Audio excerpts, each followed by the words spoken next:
Metamorphosis by Franz Kafka. Part 1. One morning, when Gregor Samsa woke from troubled dreams, he found himself transformed in his bed into a horrible vermin.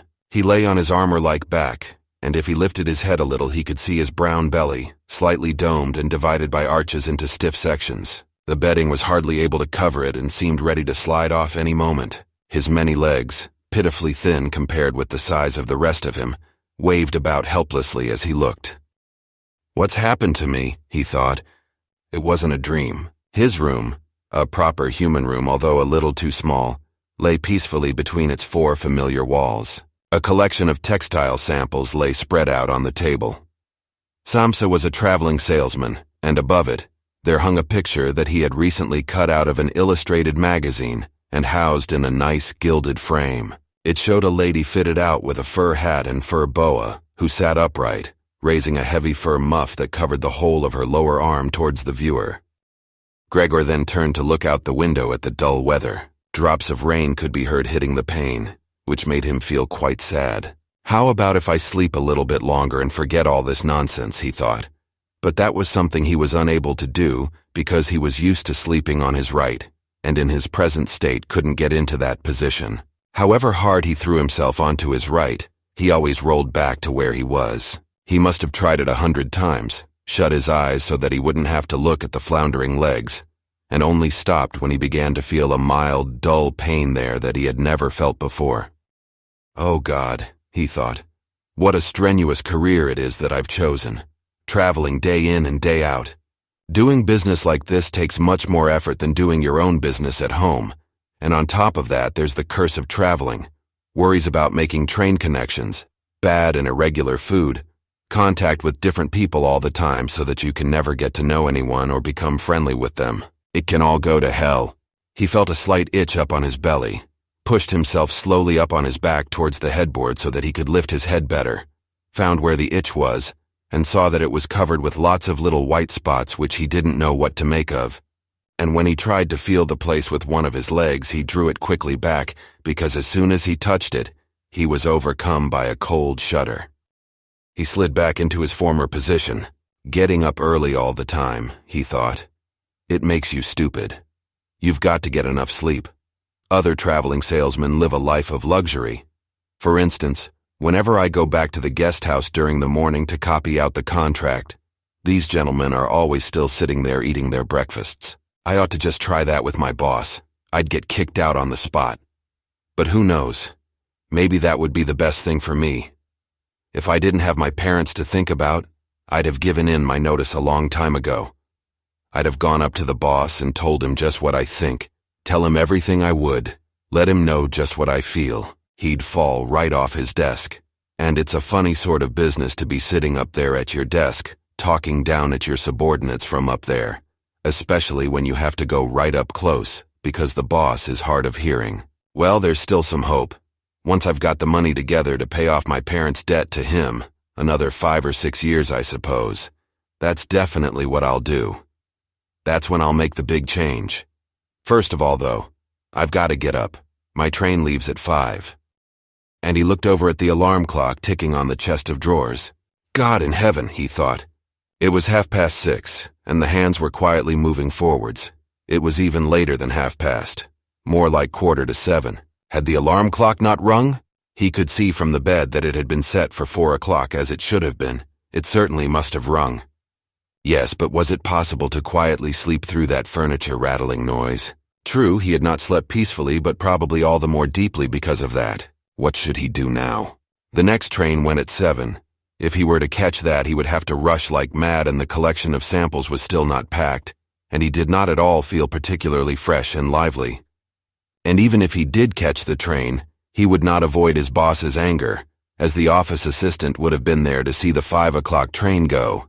He would have put in his report about Gregor's not being there a long time ago. The office assistant was the boss's man, spineless and with no understanding. What about if he reported sick? But that would be extremely strained and suspicious, as in 5 years of service, Gregor had never once yet been ill. His boss would certainly come round with the doctor from the medical insurance company, accuse his parents of having a lazy son, and accept the doctor's recommendation not to make any claim, as the doctor believed that no one was ever ill, but that many were work-shy.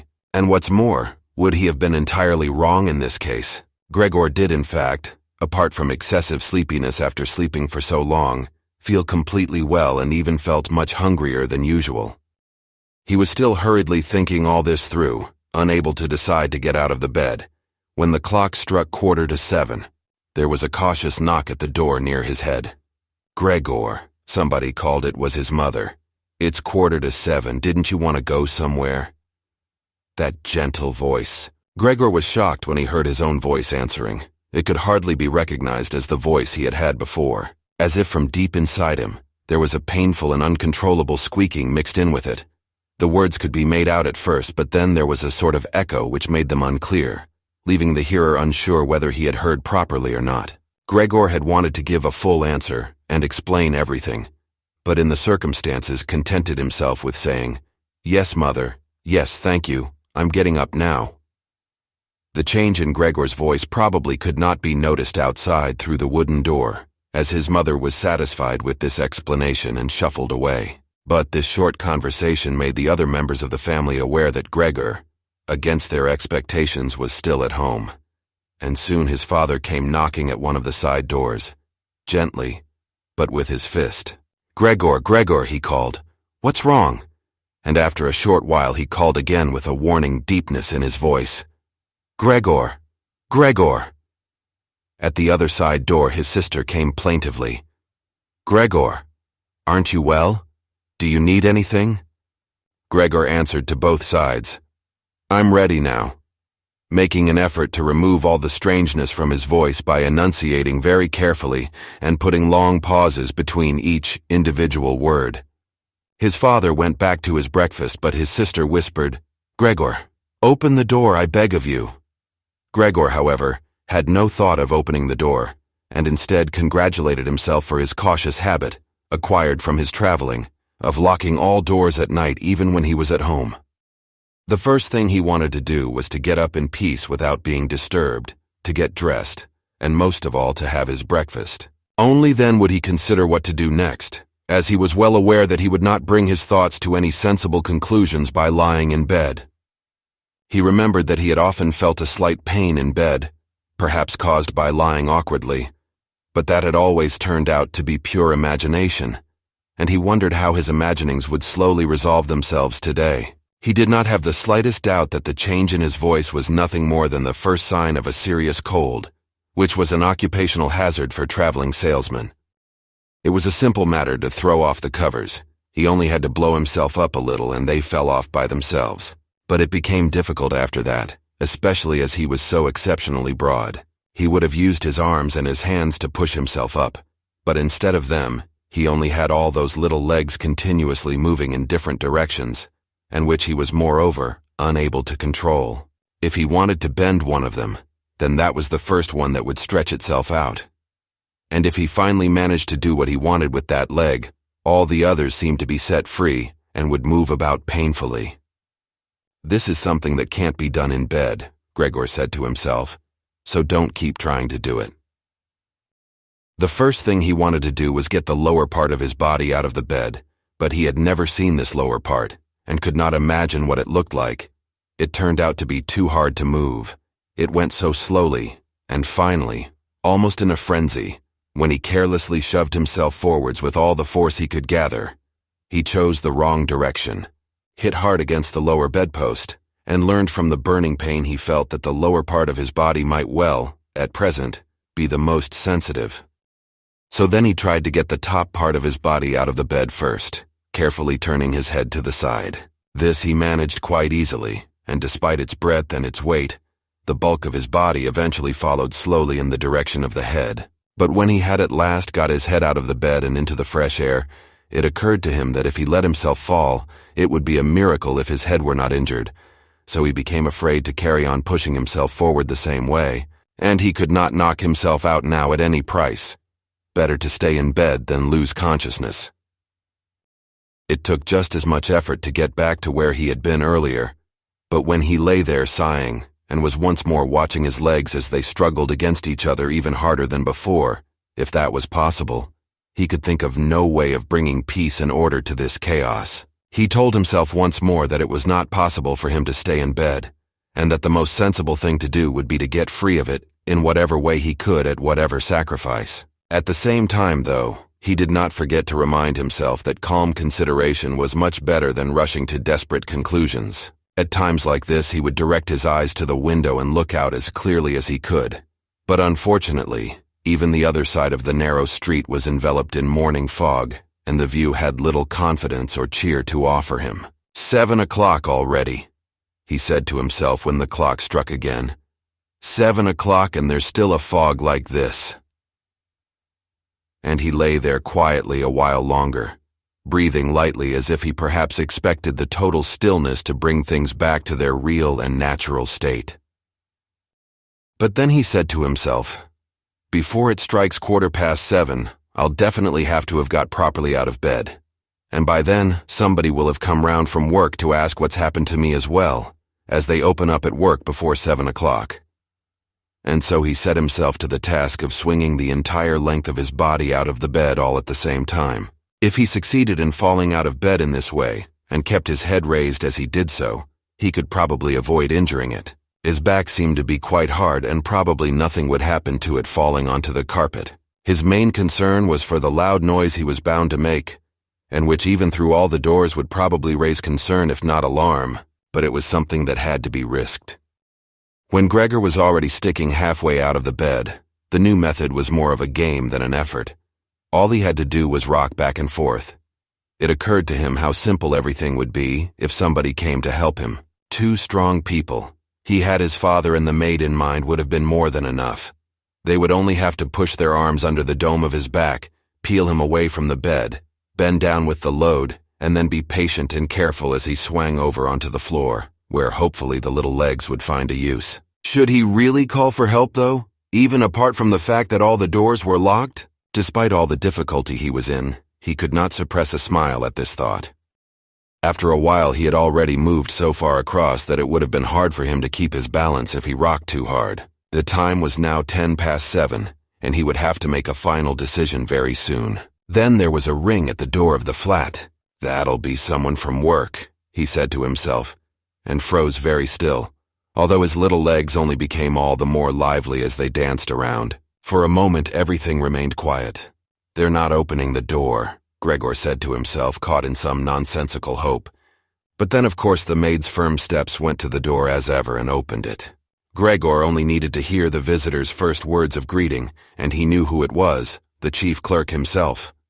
Why did Gregor have to be the only one condemned to work for a company where they immediately became highly suspicious at the slightest shortcoming? Were all employees, every one of them, louts? Was there not one of them who was faithful and devoted who would go so mad with pangs of conscience that he couldn't get out of bed if he didn't spend at least a couple of hours in the morning on company business? Was it really not enough to let one of the trainees make inquiries? Assuming inquiries were even necessary? Did the chief clerk have to come himself? And did they have to show the whole, innocent family that this was so suspicious that only the chief clerk could be trusted to have the wisdom to investigate it? And more because these thoughts had made him upset than through any proper decision, he swung himself with all his force out of the bed. There was a loud thump, but it wasn't really a loud noise. His fall was softened a little by the carpet, and Gregor's back was also more elastic than he had thought, which made the sound muffled and not too noticeable. He had not held his head carefully enough, though, and hit it as he fell. Annoyed and in pain, he turned it and rubbed it against the carpet. "Something's fallen down in there," said the chief clerk in the room on the left. Gregor tried to imagine whether something of the sort that had happened to him today could ever happen to the chief clerk too. You had to concede that it was possible. But as if in gruff reply to this question, the chief clerk's firm footsteps in his highly polished boots could now be heard in the adjoining room. From the room on his right, Gregor's sister whispered to him to let him know. "Gregor, the chief clerk is here." "Yes, I know," said Gregor to himself, but without daring to raise his voice loud enough for his sister to hear him. "Gregor," said his father now from the room to his left, "the chief clerk has come round and wants to know why you didn't leave on the early train. We don't know what to say to him, and anyway, he wants to speak to you personally. So please open up this door. I'm sure he'll be good enough to forgive the untidiness of your room." Then the chief clerk called, "Good morning, Mr. Samsa." "He isn't well," said his mother to the chief clerk, while his father continued to speak through the door. "He isn't well, please believe me. Why else would Gregor have missed a train? The lad only ever thinks about the business. It nearly makes me cross the way he never goes out in the evenings. He's been in town for a week now, but stayed home every evening. He sits with us in the kitchen and just reads the paper or studies train timetables. His idea of relaxation is working with his fret saw. He's made a little frame, for instance. It only took him 2 or 3 evenings. You'll be amazed how nice it is. It's hanging up in his room. You'll see it as soon as Gregor opens the door. Anyway, I'm glad you're here. We wouldn't have been able to get Gregor to open the door by ourselves. He's so stubborn, and I'm sure he isn't well. He said this morning that he is, but he isn't." "I'll be there in a moment," said Gregor slowly and thoughtfully, but without moving so that he would not miss any word of the conversation. "Well, I can't think of any other way of explaining it, Mrs. Samsa," said the chief clerk. "I hope it's nothing serious. But on the other hand, I must say that if we people in commerce ever become slightly unwell, then, fortunately or unfortunately as you like, we simply have to overcome it because of business considerations." "Can the chief clerk come in to see you now, then?" asked his father impatiently, knocking at the door again. "No," said Gregor. In the room on his right there followed a painful silence. In the room on his left his sister began to cry. So why did his sister not go and join the others? She had probably only just got up and had not even begun to get dressed. And why was she crying? Was it because he had not got up and had not let the chief clerk in, because he was in danger of losing his job?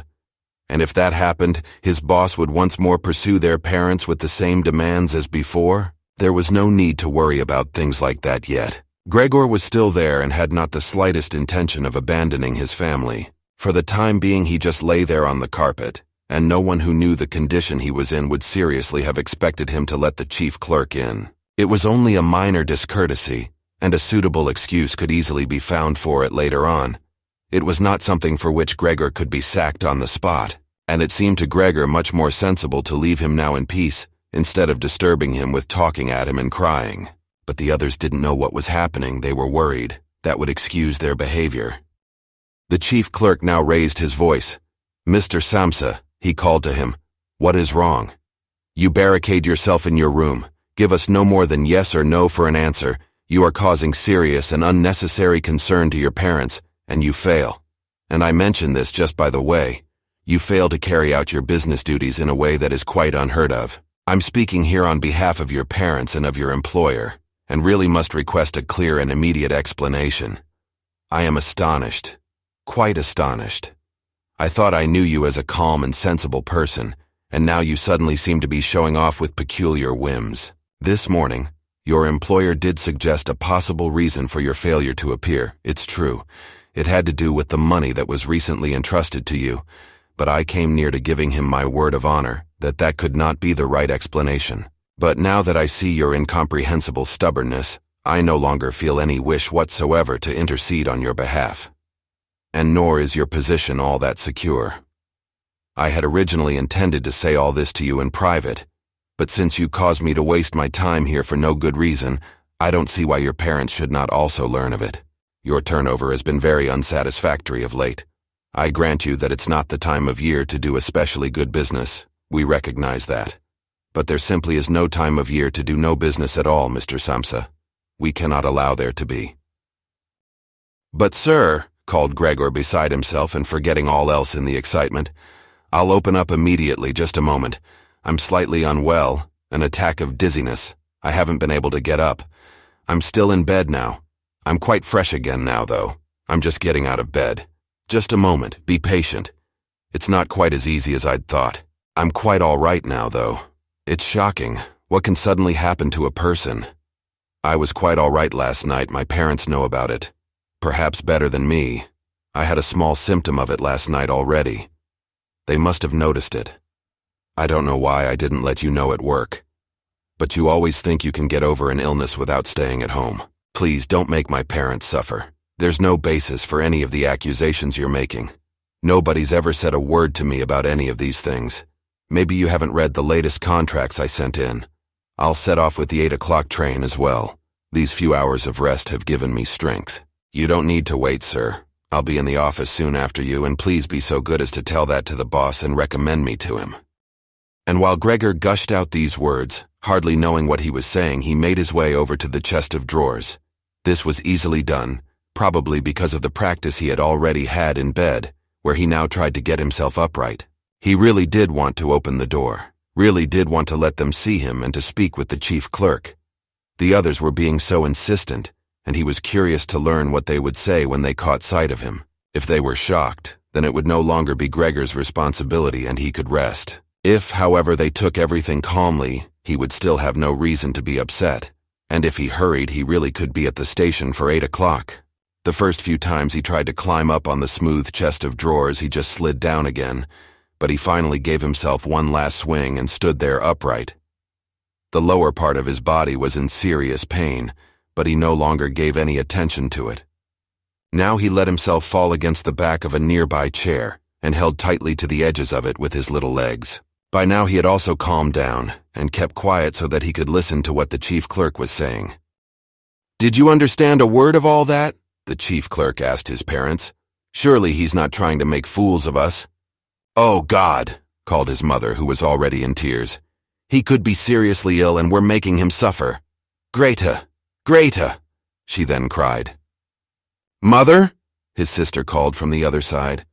They communicated across Gregor's room. "You'll have to go for the doctor straight away. Gregor is ill. Quick, get the doctor. Did you hear the way Gregor spoke just now?" "That was the voice of an animal," said the chief clerk, with a calmness that was in contrast with his mother's screams. "Anna! Anna!" his father called into the kitchen through the entrance hall, clapping his hands. "Get a locksmith here, now!" And the two girls, their skirts swishing, immediately ran out through the hall, wrenching open the front door of the flat as they went. How had his sister managed to get dressed so quickly? There was no sound of the door banging shut again. They must have left it open. People often do in homes where something awful has happened.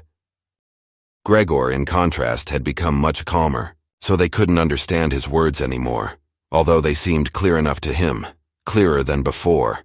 Perhaps his ears had become used to the sound. They had realized, though, that there was something wrong with him, and were ready to help. The first response to his situation had been confident and wise, and that made him feel better. He felt that he had been drawn back in among people, and from the doctor and the locksmith he expected great and surprising achievements, although he did not really distinguish one from the other. Whatever was said next would be crucial, so, in order to make his voice as clear as possible, he coughed a little, but taking care to do this not too loudly, as even this might well sound different from the way that a human coughs, and he was no longer sure he could judge this for himself. Meanwhile, it had become very quiet in the next room. Perhaps his parents were sat at the table whispering with the chief clerk, or perhaps they were all pressed against the door and listening. Gregor slowly pushed his way over to the door with the chair. Once there, he let go of it and threw himself onto the door, holding himself upright against it using the adhesive on the tips of his legs. He rested there a little while to recover from the effort involved, and then set himself to the task of turning the key in the lock with his mouth. He seemed unfortunately to have no proper teeth. How was he then to grasp the key? But the lack of teeth was, of course, made up for with a very strong jaw. Using the jaw, he really was able to start the key turning, ignoring the fact that he must have been causing some kind of damage as a brown fluid came from his mouth, flowed over the key and dripped onto the floor. "Listen," said the chief clerk in the next room. "He's turning the key."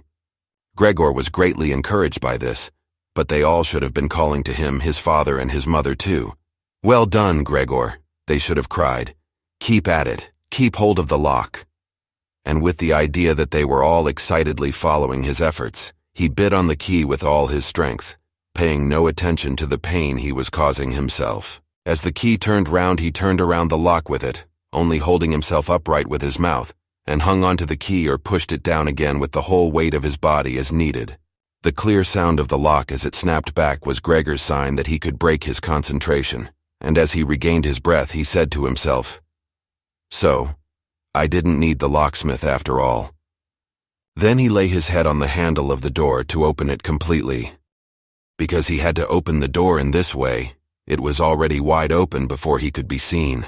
He had first to slowly turn himself around one of the double doors, and he had to do it very carefully if he did not want to fall flat on his back before entering the room. He was still occupied with this difficult movement, unable to pay attention to anything else, when he heard the chief clerk exclaim aloud, "Oh!" which sounded like the soughing of the wind. Now he also saw him.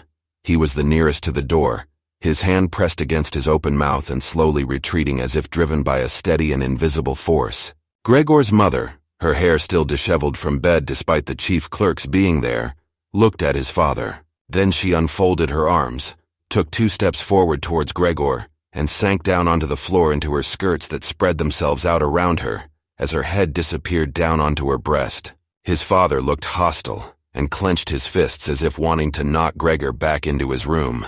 Then he looked uncertainly round the living room, covered his eyes with his hands and wept so that his powerful chest shook. So Gregor did not go into the room, but leant against the inside of the other door which was still held bolted in place. In this way only half of his body could be seen, along with his head above it, which he leant over to one side as he peered out at the others. Meanwhile, the day had become much lighter. Part of the endless gray-black building on the other side of the street, which was a hospital, could be seen quite clearly, with the austere and regular line of windows piercing its facade. The rain was still falling, now throwing down large individual droplets which hit the ground one at a time. The washing up from breakfast lay on the table.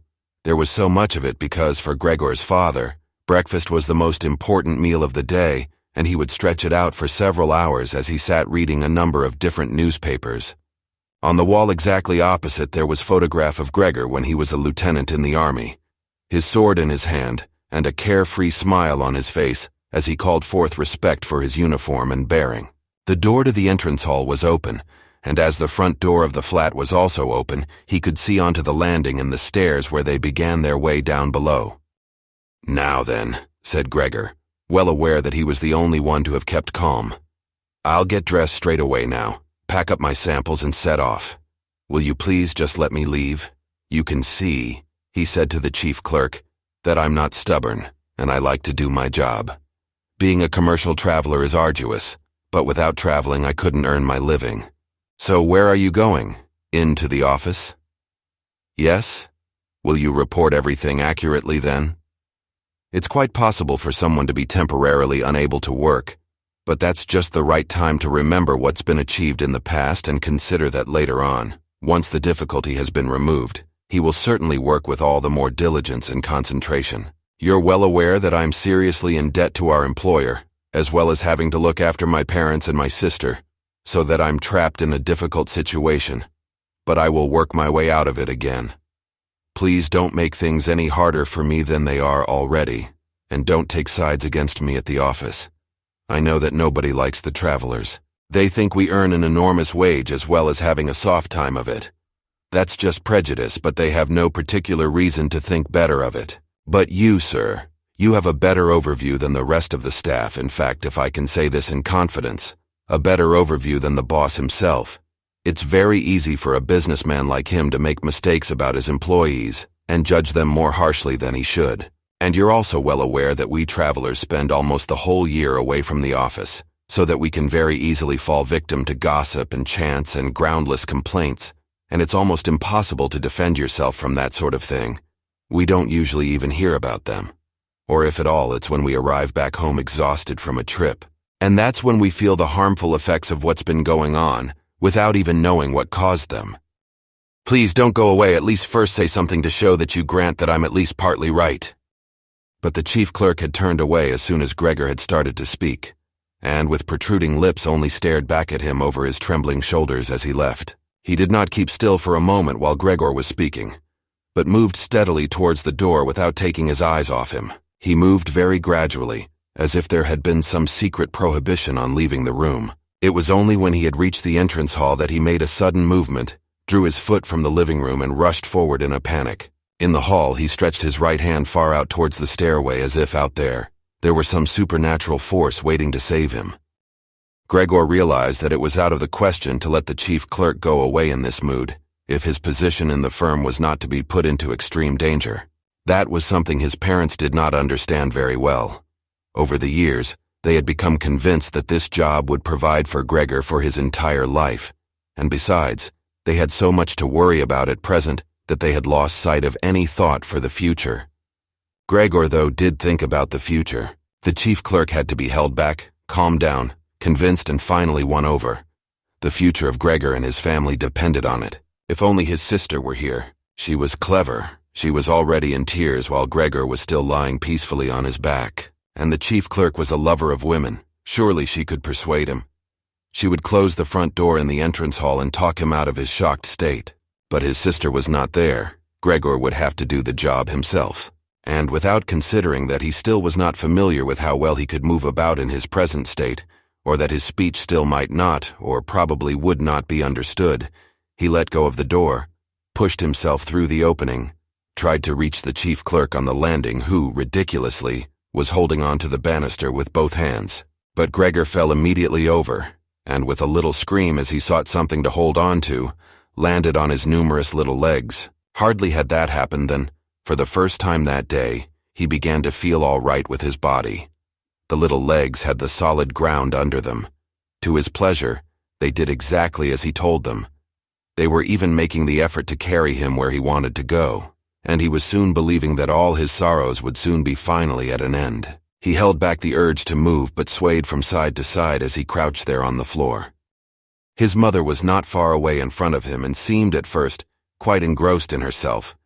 But then she suddenly jumped up with her arms outstretched and her fingers spread, shouting, "Help! For pity's sake, help!"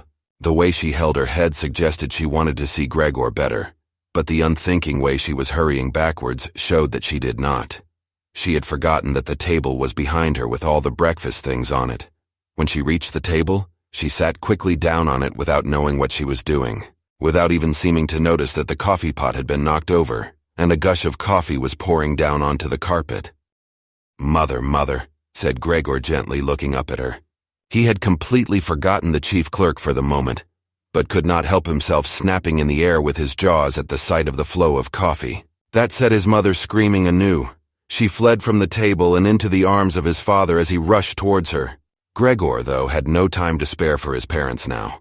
The chief clerk had already reached the stairs. With his chin on the banister, he looked back for the last time. Gregor made a run for him. He wanted to be sure of reaching him.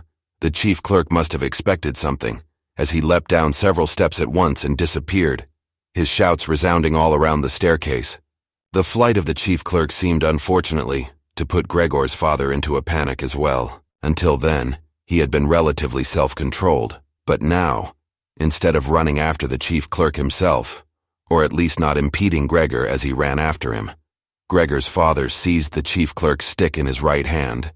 The chief clerk had left it behind on a chair, along with his hat and overcoat, picked up a large newspaper from the table with his left, and used them to drive Gregor back into his room, stamping his foot at him as he went. Gregor's appeals to his father were of no help. His appeals were simply not understood.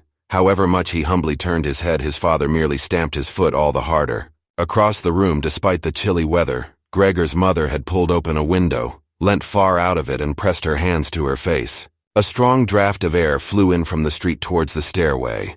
The curtains flew up. The newspapers on the table fluttered and some of them were blown onto the floor. Nothing would stop Gregor's father as he drove him back, making hissing noises at him like a wild man. Gregor had never had any practice in moving backwards and was only able to go very slowly. If Gregor had only been allowed to turn round, he would have been back in his room straight away. But he was afraid that if he took the time to do that, his father would become impatient, and there was the threat of a lethal blow to his back or head from the stick in his father's hand any moment. Eventually, though, Gregor realized that he had no choice as he saw to his disgust that he was quite incapable of going backwards in a straight line. So he began as quickly as possible, and with frequent anxious glances at his father, to turn himself round.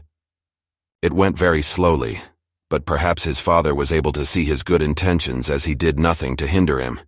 In fact, now and then, he used the tip of his stick to give directions from a distance as to which way to turn. If only his father would stop that unbearable hissing. It was making Gregor quite confused. When he had nearly finished turning round, still listening to that hissing, he made a mistake and turned himself back a little the way he had just come. He was pleased when he finally had his head in front of the doorway, but then saw that it was too narrow and his body was too broad to get through it without further difficulty. In his present mood, it obviously did not occur to his father to open the other of the double doors so that Gregor would have enough space to get through.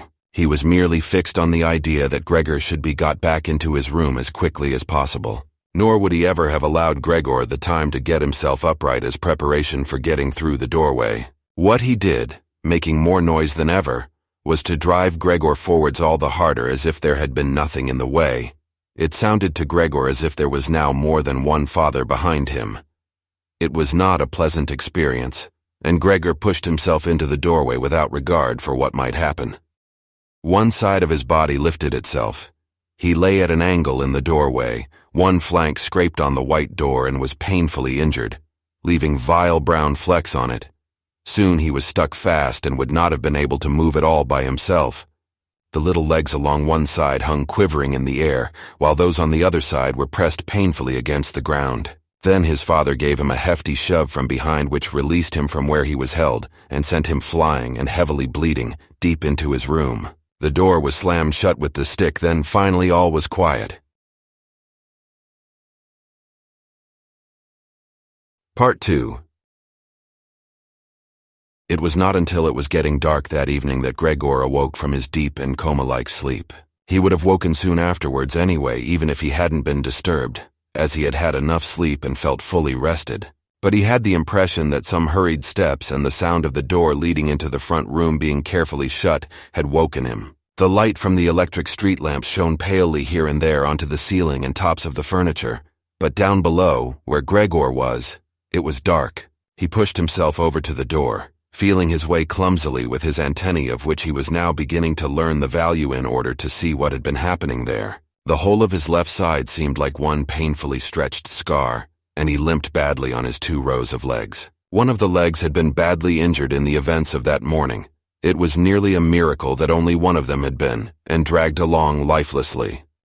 It was only when he had reached the door that he realized what it actually was that had drawn him over to it. It was the smell of something to eat. By the door there was a dish filled with sweetened milk with little pieces of white bread floating in it. He was so pleased he almost laughed, as he was even hungrier than he had been that morning, and immediately dipped his head into the milk, nearly covering his eyes with it. But he soon drew his head back again in disappointment. Not only did the pain in his tender left side make it difficult to eat the food, he was only able to eat if his whole body worked together as a snuffling whole.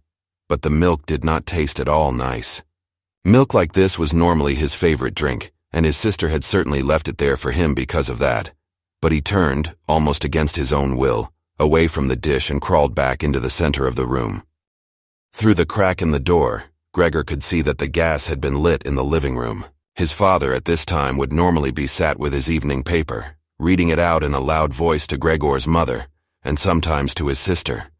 But there was now not a sound to be heard.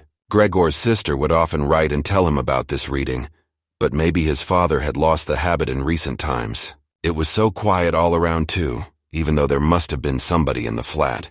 "What a quiet life it is the family lead," said Gregor to himself, and gazing into the darkness felt a great pride that he was able to provide a life like that in such a nice home for his sister and parents. But what now, if all this peace and wealth and comfort should come to a horrible and frightening end? That was something that Gregor did not want to think about too much, so he started to move about, crawling up and down the room. Once during that long evening, the door on one side of the room was opened very slightly and hurriedly closed again. Later on, the door on the other side did the same. It seemed that someone needed to enter the room but thought better of it. Gregor went and waited immediately by the door, resolved either to bring the timorous visitor into the room in some way, or at least to find out who it was. But the door was opened no more that night, and Gregor waited in vain. The previous morning, while the doors were locked, everyone had wanted to get in there to him. But now that he had opened up one of the doors, and the other had clearly been unlocked some time during the day, no one came, and the keys were in the other sides. It was not until late at night that the gaslight in the living room was put out, and now it was easy to see that his parents and sister had stayed awake all that time, as they all could be distinctly heard as they went away together on tiptoe. It was clear that no one would come into Gregor's room any more until morning, That gave him plenty of time to think undisturbed about how he would have to rearrange his life. For some reason, the tall, empty room where he was forced to remain made him feel uneasy as he lay there flat on the floor, even though he had been living in it for 5 years. Hardly aware of what he was doing other than a slight feeling of shame, he hurried under the couch. It pressed down on his back a little, and he was no longer able to lift his head, but he nonetheless felt immediately at ease, and his only regret was that his body was too broad to get it all underneath. He spent the whole night there. Some of the time he passed in a light sleep, although he frequently woke from it in alarm because of his hunger, and some of the time was spent in worries and vague hopes, which, however, always led to the same conclusion. For the time being he must remain calm. He must show patience and the greatest consideration, so that his family could bear the unpleasantness that he, in his present condition, was forced to impose on them. Gregor soon had the opportunity to test the strength of his decisions. As early the next morning, almost before the night had ended, his sister, nearly fully dressed, opened the door from the front room and looked anxiously in. She did not see him straight away, but when she did notice him under the couch, he had to be somewhere, for God's sake. He couldn't have flown away. She was so shocked that she lost control of herself and slammed the door shut again from outside. But she seemed to regret her behavior, as she opened the door again straight away and came in on tiptoe as if entering the room of someone seriously ill or even of a stranger. Gregor had pushed his head forward, right to the edge of the couch, and watched her. Would she notice that he had left the milk as it was, realize that it was not from any lack of hunger, and bring him in some other food that was more suitable? If she didn't do it herself, he would rather go hungry than draw her attention to it. Although he did feel a terrible urge to rush forward from under the couch, throw himself at his sister's feet, and beg her for something good to eat. However, his sister noticed the full dish immediately and looked at it and the few drops of milk splashed around it with some surprise. She immediately picked it up using a rag, not her bare hands, and carried it out. Gregor was extremely curious as to what she would bring in its place, imagining the wildest possibilities.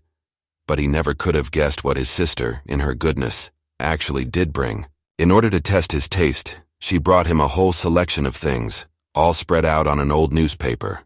There were old, half-rotten vegetables, bones from the evening meal, covered in white sauce that had gone hard, a few raisins and almonds, some cheese that Gregor had declared inedible 2 days before, a dry roll, and some bread spread with butter and salt.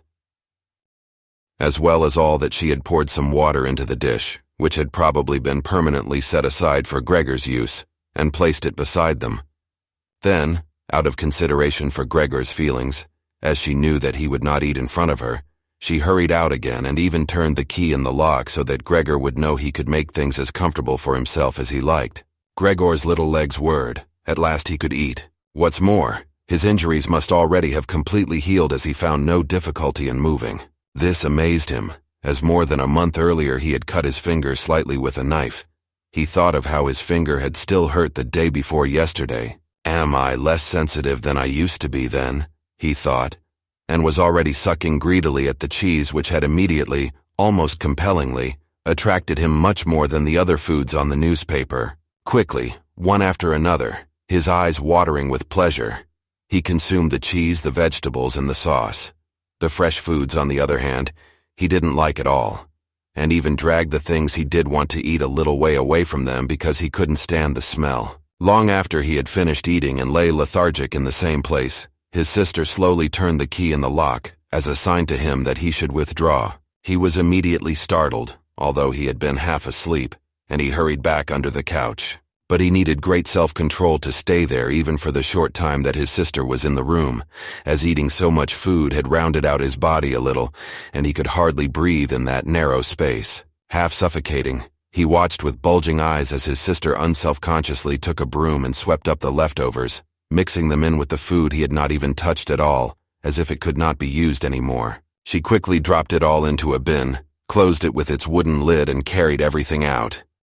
She had hardly turned her back before Gregor came out again from under the couch and stretched himself.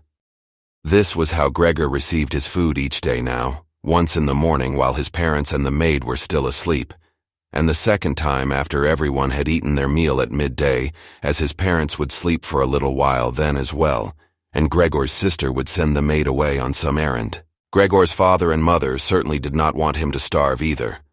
But perhaps it would have been more than they could stand to have any more experience of his feeding than being told about it.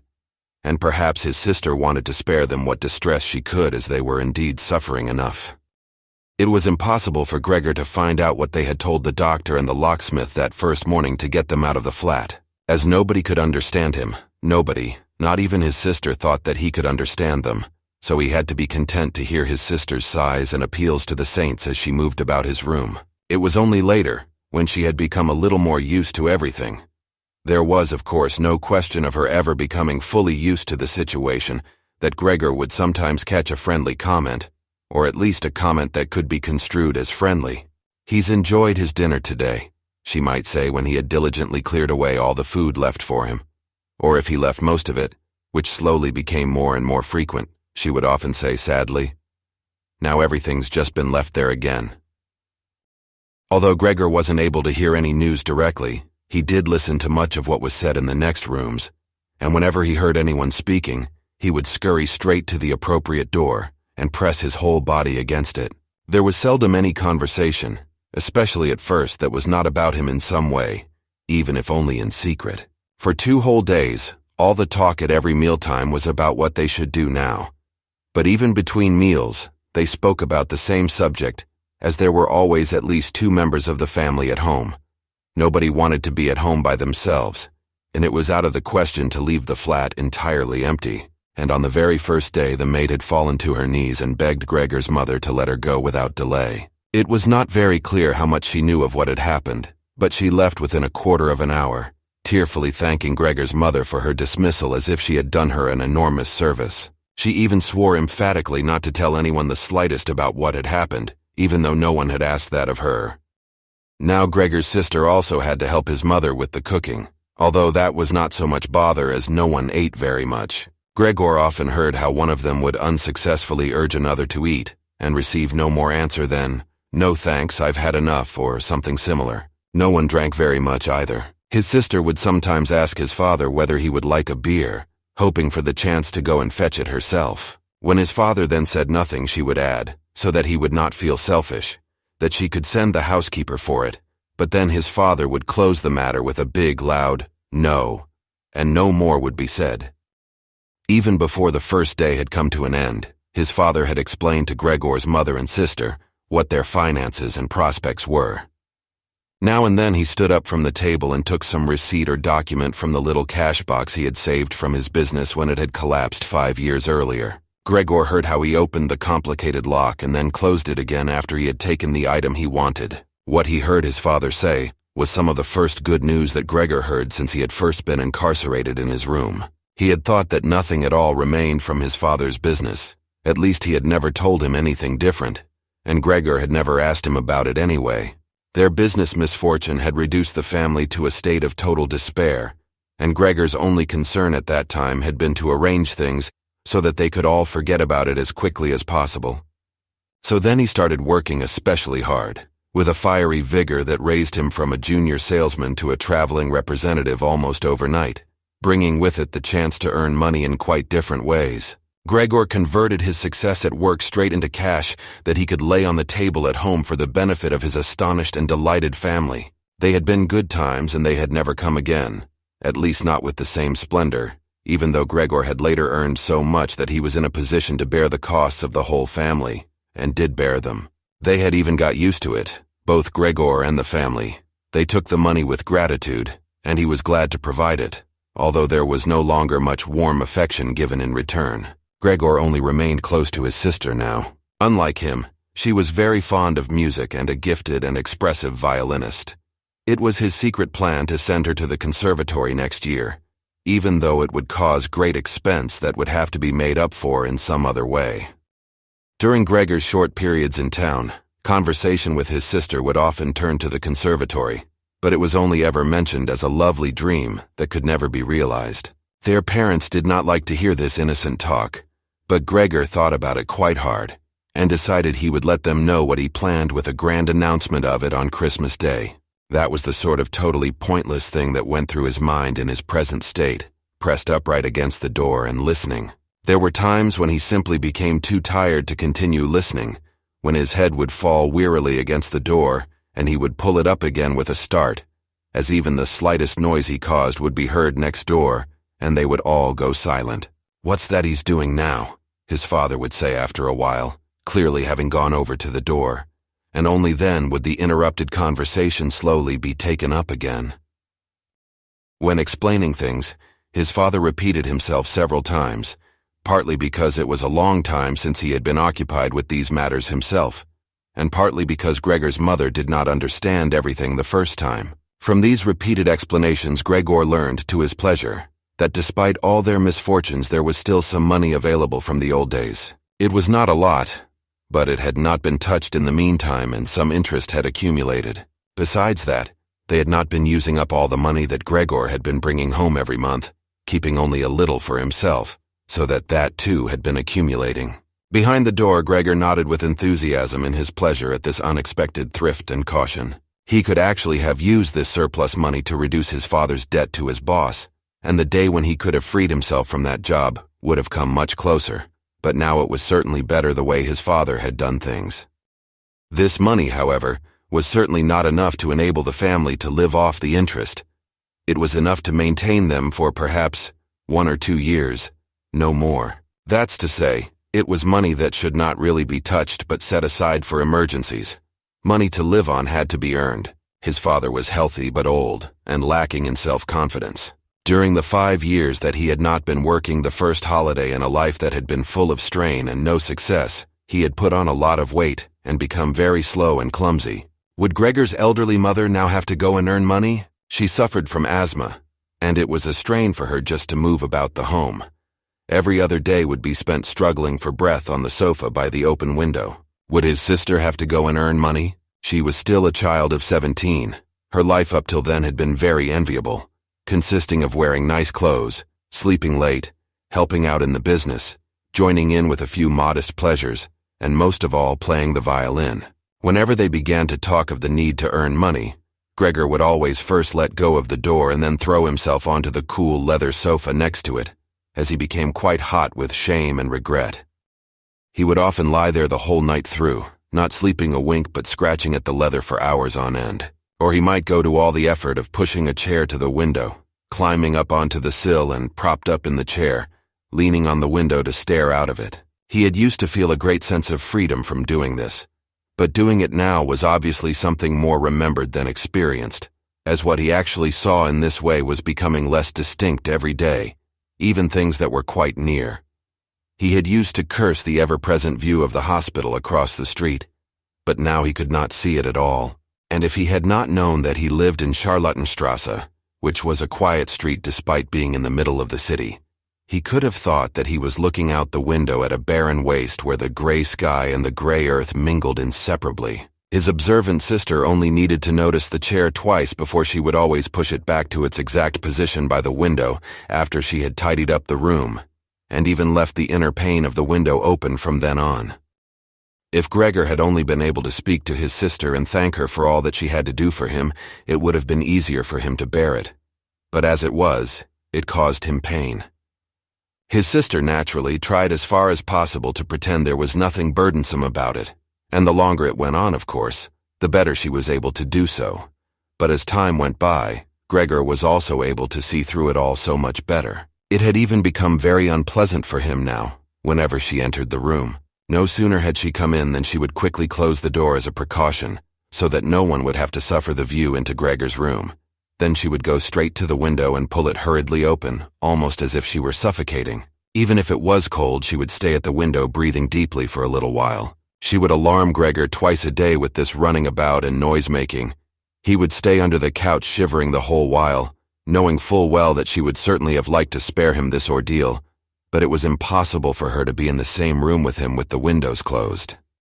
One day, about a month after Gregor's transformation, when his sister no longer had any particular reason to be shocked at his appearance, she came into the room a little earlier than usual and found him still staring out the window, motionless, and just where he would be most horrible. In itself, his sister's not coming into the room would have been no surprise for Gregor, as it would have been difficult for her to immediately open the window while he was still there. But not only did she not come in, She went straight back and closed the door behind her. A stranger would have thought he had threatened her and tried to bite her. Gregor went straight to hide himself under the couch, of course, but he had to wait until midday before his sister came back, and she seemed much more uneasy than usual. It made him realize that she still found his appearance unbearable, and would continue to do so. She probably even had to overcome the urge to flee when she saw the little bit of him that protruded from under the couch. One day, in order to spare her even this sight, he spent 4 hours carrying the bedsheet over to the couch on his back and arranged it so that he was completely covered, and his sister would not be able to see him even if she bent down. If she did not think this sheet was necessary, then all she had to do was take it off again, as it was clear enough that it was no pleasure for Gregor to cut himself off so completely. She left the sheet where it was. Gregor even thought he glimpsed a look of gratitude one time when he carefully looked out from under the sheet to see how his sister liked the new arrangement. For the first 14 days, Gregor's parents could not bring themselves to come into the room to see him. He would often hear them say how they appreciated all the new work his sister was doing, even though, before, they had seen her as a girl who was somewhat useless and frequently been annoyed with her. But now the two of them, father and mother, would often both wait outside the door of Gregor's room while his sister tidied up in there. And as soon as she went out again, she would have to tell them exactly how everything looked, what Gregor had eaten, how he had behaved this time, and whether perhaps any slight improvement could be seen. His mother also wanted to go in and visit Gregor relatively soon, but his father and sister at first persuaded her against it. Gregor listened very closely to all this and approved fully. Later, though, she had to be held back by force, which made her call out, "Let me go and see Gregor, he is my unfortunate son. Can't you understand, I have to see him?" And Gregor would think to himself that maybe it would be better if his mother came in. Not every day, of course, but one day a week, perhaps. She could understand everything much better than his sister, who, for all her courage, was still just a child after all, and really might not have had an adult's appreciation of the burdensome job she had taken on. Gregor's wish to see his mother was soon realized. Out of consideration for his parents, Gregor wanted to avoid being seen at the window during the day. The few square meters of the floor did not give him much room to crawl about. It was hard to just lie quietly through the night. His food soon stopped giving him any pleasure at all, and so to entertain himself, he got into the habit of crawling up and down the walls and ceiling. He was especially fond of hanging from the ceiling. It was quite different from lying on the floor. He could breathe more freely. His body had a light swing to it, and up there, relaxed and almost happy, it might happen that he would surprise even himself by letting go of the ceiling and landing on the floor with a crash. But now, of course, he had far better control of his body than before, and even with a fall as great as that, caused himself no damage. Very soon, his sister noticed Gregor's new way of entertaining himself. He had, after all, left traces of the adhesive from his feet as he crawled about, and got it into her head to make it as easy as possible for him by removing the furniture that got in his way, especially the chest of drawers and the desk. Now this was not something that she would be able to do by herself. She did not dare to ask for help from her father. The 16-year-old maid had carried on bravely since the cook had left, but she certainly would not have helped in this. She had even asked to be allowed to keep the kitchen locked at all times, and never to have to open the door unless it was especially important. So his sister had no choice but to choose some time when Gregor's father was not there, and fetch his mother to help her. As she approached the room, Gregor could hear his mother express her joy, but once at the door she went silent. First, of course, his sister came in and looked round to see that everything in the room was all right, and only then did she let her mother enter. Gregor had hurriedly pulled the sheet down lower over the couch, and put more folds into it so that everything really looked as if it had just been thrown down by chance. Gregor also refrained this time from spying out from under the sheet. He gave up the chance to see his mother until later, and was simply glad that she had come. "You can come in, he can't be seen," said his sister, obviously leading her in by the hand. The old chest of drawers was too heavy for a pair of feeble women to be heaving about, but Gregor listened as they pushed it from its place, his sister always taking on the heaviest part of the work for herself, and ignoring her mother's warnings that she would strain herself. This lasted a very long time. After laboring at it for 15 minutes or more, his mother said it would be better to leave the chest where it was. For one thing, it was too heavy for them to get the job finished before Gregor's father got home, and leaving it in the middle of the room, it would be in his way even more. And for another thing, it wasn't even sure that taking the furniture away would really be any help to him. She thought just the opposite. The sight of the bare walls saddened her right to her heart. And why wouldn't Gregor feel the same way about it? He'd been used to this furniture in his room for a long time, and it would make him feel abandoned to be in an empty room like that. Then quietly, almost whispering as if wanting Gregor, whose whereabouts she did not know, to hear not even the tone of her voice, as she was convinced that he did not understand her words, she added, "And by taking the furniture away, won't it seem like we're showing that we've given up all hope of improvement and we're abandoning him to cope for himself? I think it'd be best to leave the room exactly the way it was before, so that when Gregor comes back to us again, he'll find everything unchanged, and he'll be able to forget the time in between all the easier." Hearing these words from his mother made Gregor realize that the lack of any direct human communication, along with the monotonous life led by the family during these 2 months, must have made him confused. He could think of no other way of explaining to himself why he had seriously wanted his room emptied out. Had he really wanted to transform his room into a cave, a warm room fitted out with the nice furniture he had inherited? That would have let him crawl around unimpeded in any direction. But it would also have let him quickly forget his past when he had still been human. He had come very close to forgetting, and it had only been the voice of his mother, unheard for so long, that had shaken him out of it. Nothing should be removed. Everything had to stay. He could not do without the good influence the furniture had on his condition, and if the furniture made it difficult for him to crawl about mindlessly, that was not a loss, but a great advantage. His sister, unfortunately, did not agree. She had become used to the idea, not without reason, that she was Gregor's spokesman to his parents about the things that concerned him. This meant that his mother's advice now was sufficient reason for her to insist on removing not only the chest of drawers and the desk, as she had thought at first, but all the furniture apart from the all-important couch. It was more than childish perversity, of course, or the unexpected confidence she had recently acquired, that made her insist. She had indeed noticed that Gregor needed a lot of room to crawl about in, whereas the furniture, as far as anyone could see, was of no use to him at all. Girls of that age, though, do become enthusiastic about things and feel they must get their way whenever they can. Perhaps this was what tempted Greta to make Gregor's situation seem even more shocking than it was, so that she could do even more for him. Greta would probably be the only one who would dare enter a room dominated by Gregor crawling about the bare walls by himself. So she refused to let her mother dissuade her. Gregor's mother already looked uneasy in his room. She soon stopped speaking and helped Gregor's sister to get the chest of drawers out with what strength she had.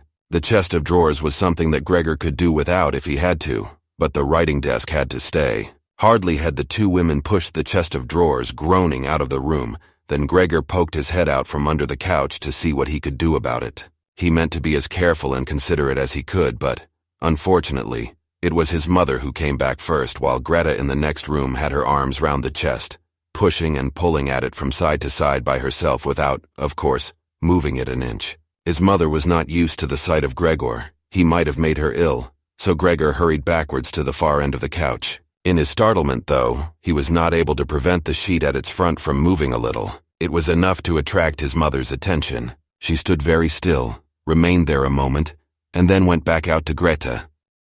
Gregor kept trying to assure himself that nothing unusual was happening.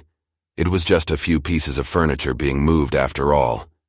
But he soon had to admit that the women going to and fro, their little calls to each other, the scraping of the furniture on the floor, all these things made him feel as if he were being assailed from all sides. With his head and legs pulled in against him and his body pressed to the floor, he was forced to admit to himself that he could not stand all of this much longer. They were emptying his room out, taking away everything that was dear to him. They had already taken out the chest containing his fret saw and other tools. Now they threatened to remove the writing desk with its place clearly worn into the floor, the desk where he had done his homework as a business trainee at high school. Even while he had been at infant school, he really could not wait any longer to see whether the two women's intentions were good. He had nearly forgotten they were there anyway, as they were now too tired to say anything while they worked, and he could only hear their feet as they stepped heavily on the floor. So, while the women were leant against the desk in the other room catching their breath, he sallied out, changed direction 4 times, not knowing what he should save first, before his attention was suddenly caught by the picture on the wall, which was already denuded of everything else that had been on it of the lady dressed in copious fur. He hurried up onto the picture and pressed himself against its glass. It held him firmly and felt good on his hot belly. This picture, at least, now totally covered by Gregor, would certainly be taken away by no one. He turned his head to face the door into the living room so that he could watch the women when they came back. They had not allowed themselves a long rest and came back quite soon. Greta had put her arm around her mother and was nearly carrying her. "What shall we take now, then?" said Greta and looked around.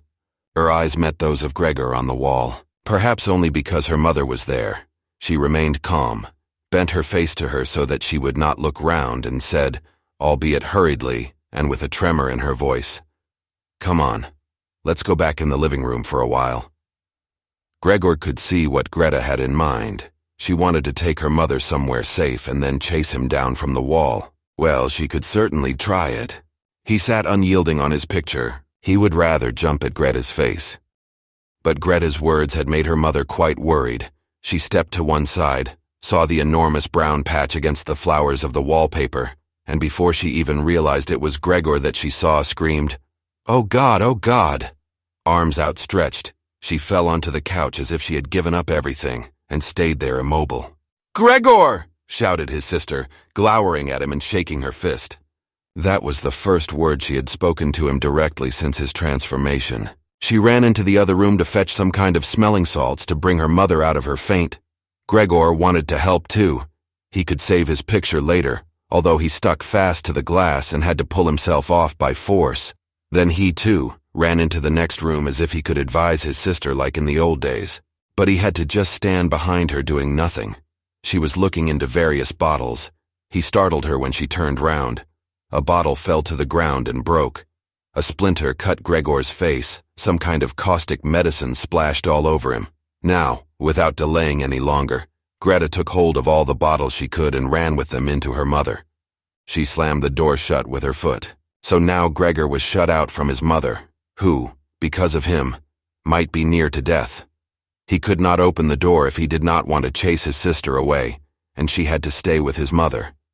There was nothing for him to do but wait, and oppressed with anxiety and self-reproach, he began to crawl about. He crawled over everything, walls, furniture, ceiling, and finally in his confusion as the whole room began to spin around him, he fell down into the middle of the dinner table. He lay there for a while, numb and immobile. All around him it was quiet. Maybe that was a good sign. Then there was someone at the door. The maid, of course, had locked herself in her kitchen so that Greta would have to go and answer it. His father had arrived home. "What's happened?" were his first words. Greta's appearance must have made everything clear to him. She answered him with subdued voice and openly pressed her face into his chest. "Mother's fainted, but she's better now." Gregor got out. "Just as I expected," said his father. "Just as I always said. But you women wouldn't listen, would you?"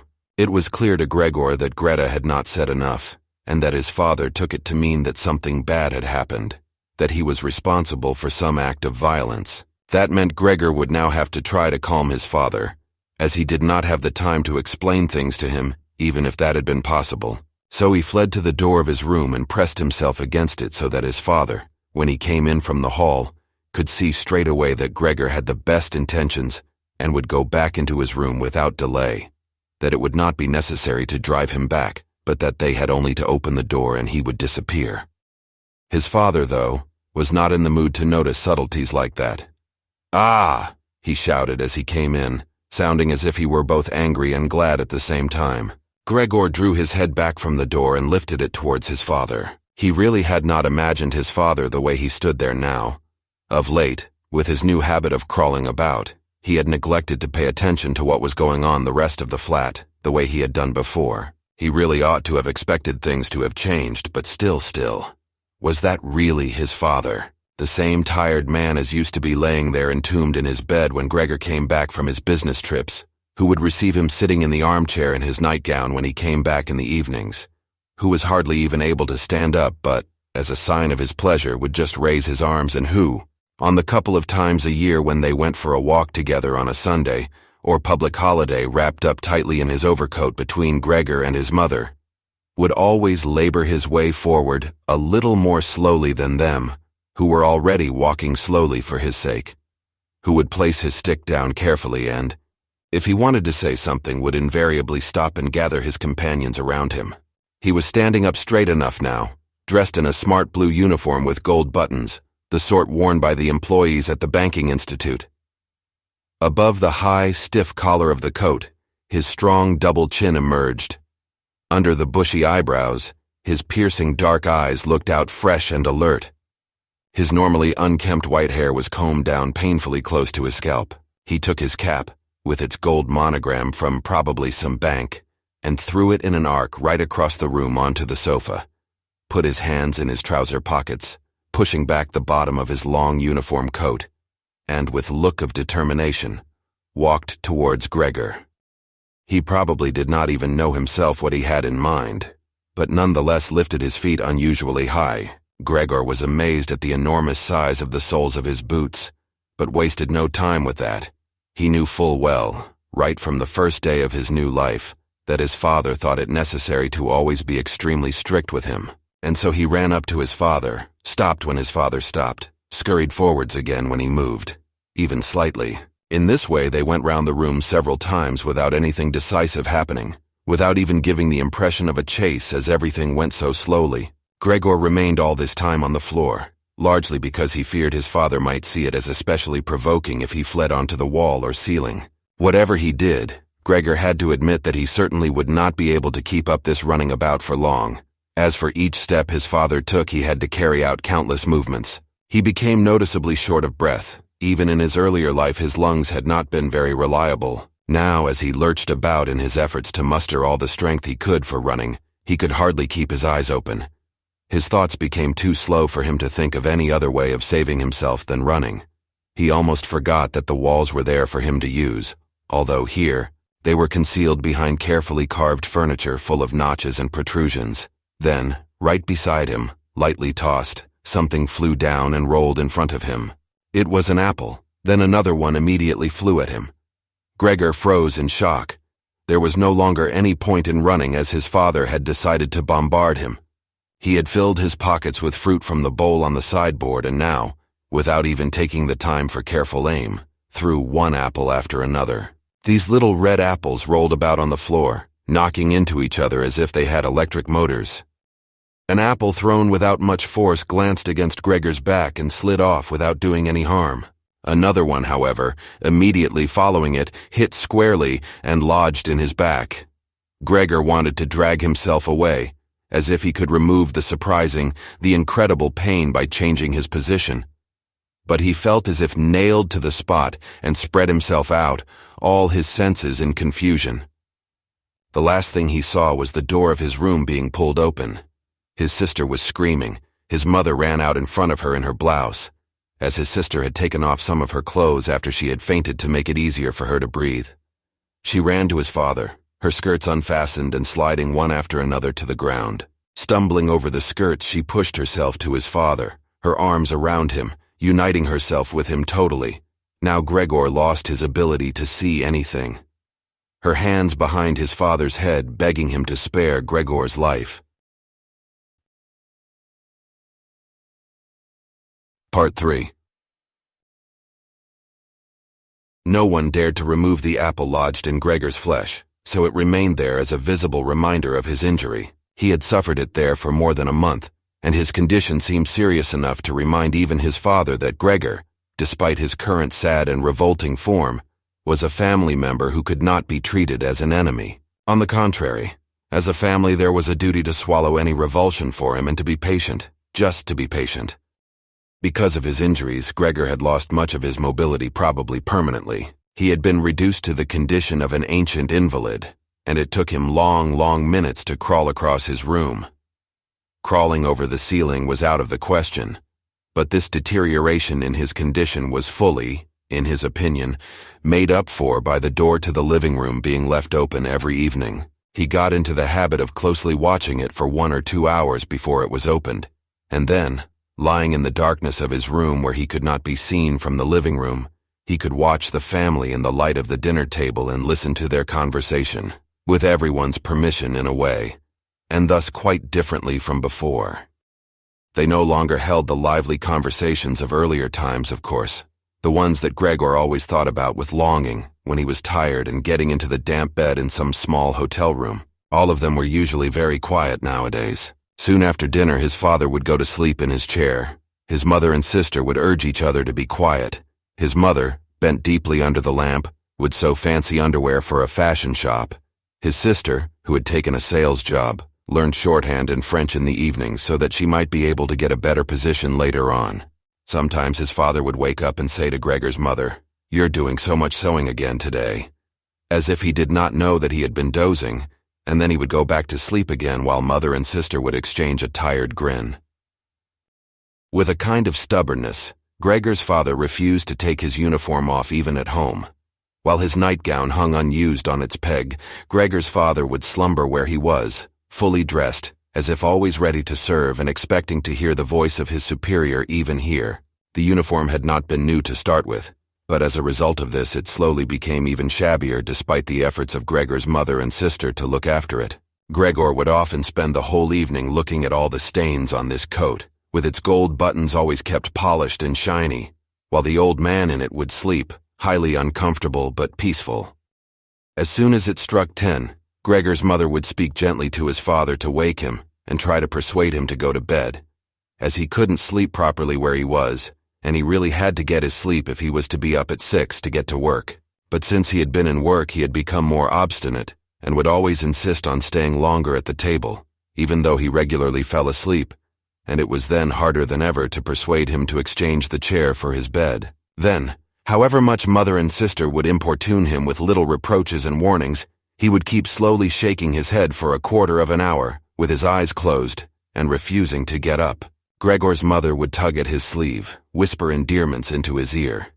Gregor's sister would leave her work to help her mother, but nothing would have any effect on him. He would just sink deeper into his chair. Only when the two women took him under the arms he would abruptly open his eyes, look at them one after the other and say, "What a life! This is what peace I get in my old age." And supported by the two women he would lift himself up carefully as if he were carrying the greatest load himself, let the women take him to the door, send them off and carry on by himself while Gregor's mother would throw down her needle and his sister her pen so that they could run after his father and continue being of help to him. Who in this tired and overworked family would have had time to give more attention to Gregor than was absolutely necessary? The household budget became even smaller. So now the maid was dismissed. An enormous thick-boned charwoman with white hair that flapped around her head came every morning and evening to do the heaviest work.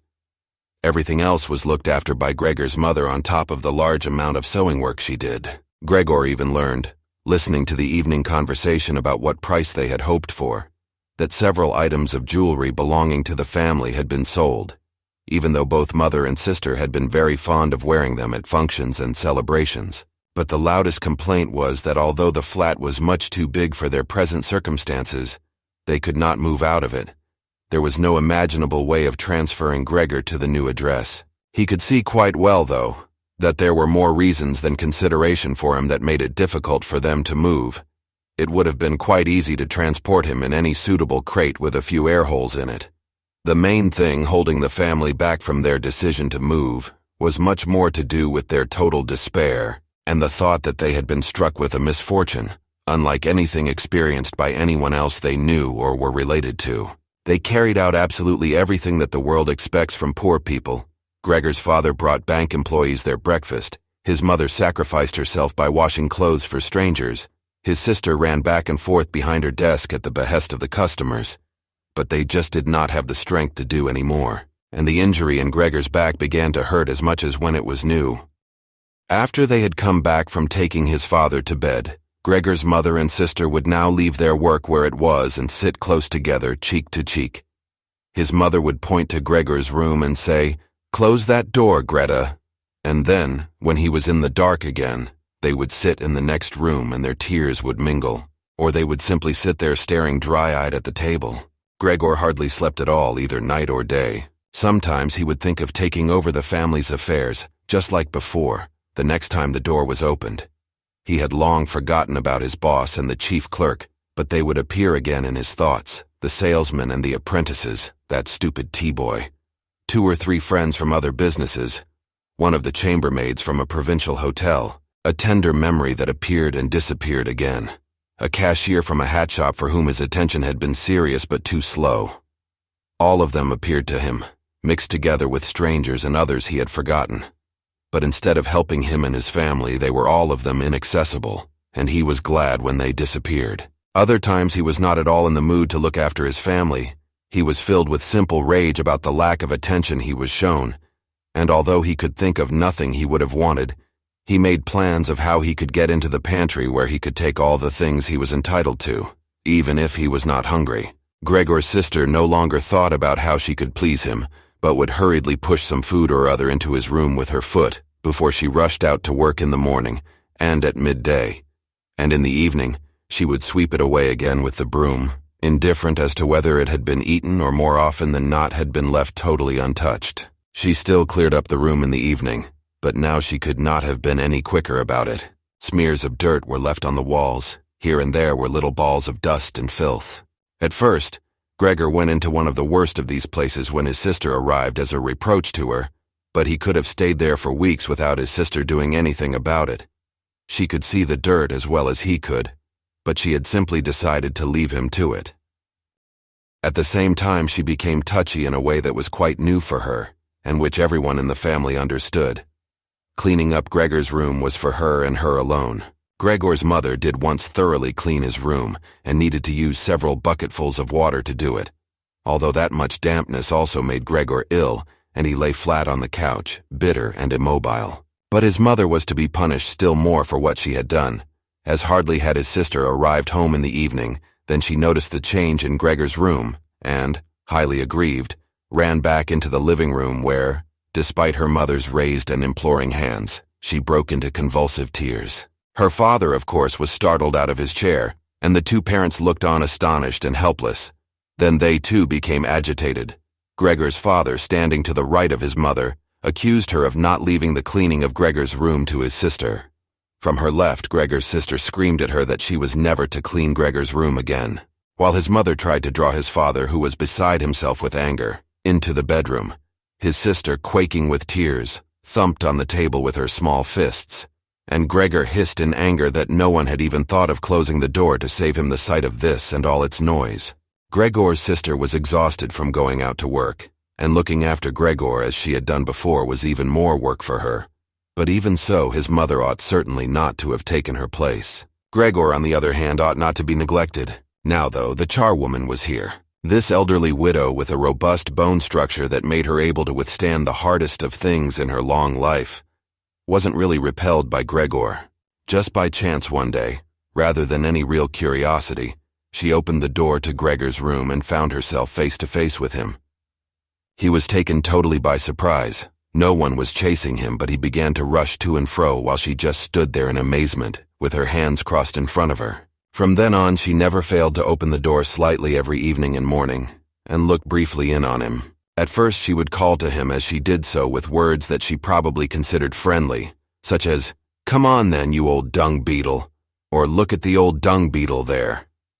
Gregor never responded to being spoken to in that way, but just remained where he was without moving as if the door had never even been opened.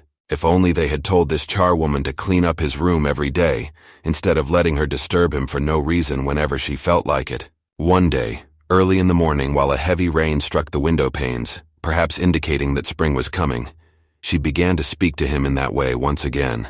Gregor was so resentful of it that he started to move toward her. He was slow and infirm, but it was like a kind of attack. Instead of being afraid, the charwoman just lifted up one of the chairs from near the door and stood there with her mouth open, clearly intending not to close her mouth until the chair in her hand had been slammed down into Gregor's back.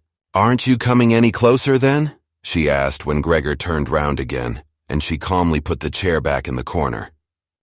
Gregor had almost entirely stopped eating. Only if he happened to find himself next to the food that had been prepared for him, he might take some of it into his mouth to play with it, leave it there a few hours, and then, more often than not, spit it out again. At first he thought it was distress at the state of his room that stopped him eating, but he had soon got used to the changes made there. They had got into the habit of putting things into this room that they had no room for anywhere else, and there were now many such things as one of the rooms in the flat had been rented out to 3 gentlemen. These earnest gentlemen, all 3 of them had full beards, as Gregor learned peering through the crack in the door one day, were painfully insistent on things being tidy. This meant not only in their own room, but, since they had taken a room in this establishment, in the entire flat and especially in the kitchen. Unnecessary clutter was something they could not tolerate, especially if it was dirty. They had moreover brought most of their own furnishings and equipment with them. For this reason, many things had become superfluous which, although they could not be sold, the family did not wish to discard. All these things found their way into Gregor's room. The dustbins from the kitchen found their way in there too. The charwoman was always in a hurry, and anything she couldn't use for the time being she would just chuck in there. He, fortunately, would usually see no more than the object in the hand that held it. The woman most likely meant to fetch the things back out again when she had time and the opportunity, or to throw everything out in one go. But what actually happened was that they were left where they landed, when they had first been thrown, unless Gregor made his way through the junk and moved it somewhere else. At first he moved it because, with no other room free where he could crawl about, he was forced to. But later on he came to enjoy it, although moving about in that way left him sad and tired to death, and he would remain immobile for hours afterwards. The gentleman who rented the room would sometimes take their evening meal at home in the living room that was used by everyone, and so the door to this room was often kept closed in the evening. But Gregor found it easy to give up having the door open. He had, after all, often failed to make use of it when it was open, and without the family having noticed it, lain in his room in its darkest corner. One time, though, the charwoman left the door to the living room slightly open, and it remained open when the gentleman who rented the room came in the evening, and the light was put on. They sat up at the table where, formerly, Gregor had taken his meals with his father and mother. They unfolded the serviettes and picked up their knives and forks. Gregor's mother immediately appeared in the doorway with a dish of meat, and soon behind her came his sister with a dish piled high with potatoes. The food was steaming and filled the room with its smell. The gentleman bent over the dishes set in front of them as if they wanted to test the food before eating it, and the gentleman in the middle, who seemed to count as an authority for the other 2, did indeed cut off a piece of meat while it was still in its dish, clearly wishing to establish whether it was sufficiently cooked or whether it should be sent back to the kitchen. It was to his satisfaction, and Gregor's mother and sister, who had been looking on anxiously, began to breathe again and smiled.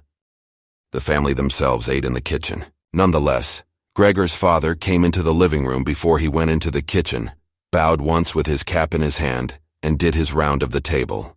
The gentlemen stood as one and mumbled something into their beards. Then, once they were alone, they ate in near-perfect silence. It seemed remarkable to Gregor that above all the various noises of eating their chewing teeth could still be heard, as if they had wanted to show Gregor that you need teeth in order to eat, and it was not possible to perform anything with jaws that are toothless however nice they might be. "I'd like to eat something," said Gregor anxiously, "but not anything like they're eating. They do feed themselves, and here I am, dying." Throughout all this time, Gregor could not remember having heard the violin being played, but this evening it began to be heard from the kitchen. The 3 gentlemen had already finished their meal. The one in the middle had produced a newspaper, given a page to each of the others, and now they leant back in their chairs reading them and smoking. When the violin began playing, they became attentive, stood up and went on tiptoe over to the door of the hallway where they stood pressed against each other. Someone must have heard them in the kitchen, as Gregor's father called out, "Is the playing perhaps unpleasant for the gentleman? We can stop it straight away." "On the contrary," said the middle gentleman, "would the young lady not like to come in and play for us here in the room, where it is, after all, much more cozy and comfortable?" "Oh, yes, we'd love to," called back Gregor's father, as if he had been the violin player himself. The gentleman stepped back into the room and waited. Gregor's father soon appeared with the music stand, his mother with the music and his sister with the violin. She calmly prepared everything for her to begin playing. His parents, who had never rented a room out before, and therefore showed an exaggerated courtesy towards the 3 gentlemen, did not even dare to sit on their own chairs. His father leant against the door with his right hand pushed in between 2 buttons on his uniform coat. His mother, though, was offered a seat by one of the gentlemen and sat leaving the chair, where the gentleman happened to have placed it out of the way in a corner. His sister began to play. Father and mother paid close attention, one on each side, to the movements of her hands. Drawn in by the playing, Gregor had dared to come forward a little and already had his head in the living room. Before, he had taken great pride in how considerate he was, but now it hardly occurred to him that he had become so thoughtless about the others. What's more, there was now all the more reason to keep himself hidden, as he was covered in the dust that lay everywhere in his room and flew up at the slightest movement. He carried threads, hairs, and remains of food about on his back and sides. He was much too indifferent to everything now to lay on his back and wipe himself on the carpet like he had used to do several times a day, and despite this condition, he was not too shy to move forward a little onto the immaculate floor of the living room. No one noticed him, though. The family was totally preoccupied with the violin playing. At first, the three gentlemen had put their hands in their pockets and come up far too close behind the music stand to look at all the notes being played, and they must have disturbed Gregor's sister. But soon, in contrast with the family, they withdrew back to the window with their heads sunk and talking to each other at half volume, and they stayed by the window while Gregor's father observed them anxiously. It really now seemed very obvious that they had expected to hear some beautiful or entertaining violin playing, but had been disappointed that they had had enough of the whole performance, and it was only now out of politeness that they allowed their peace to be disturbed. It was especially unnerving, the way they all blew the smoke from their cigarettes upwards from their mouth and noses. Yet Gregor's sister was playing so beautifully. Her face was leant to one side, following the lines of music with a careful and melancholy expression. Gregor crawled a little further forward, keeping his head close to the ground so that he could meet her eyes if the chance came. Was he an animal if music could captivate him so? It seemed to him that he was being shown the way to the unknown nourishment he had been yearning for. He was determined to make his way forward to his sister and tug at her skirt to show her she might come into his room with her violin, as no one appreciated her playing here as much as he would. He never wanted to let her out of his room, not while he lived anyway. His shocking appearance should, for once, be of some use to him. He wanted to be at every door of his room at once to hiss and spit at the attackers. His sister should not be forced to stay with him, though, but stay of her own free will. She would sit beside him on the couch with her ear bent down to him, while he told her how he had always intended to send her to the conservatory, how he would have told everyone about it last Christmas. Had Christmas really come and gone already? If this misfortune hadn't got in the way and refused to let anyone dissuade him from it.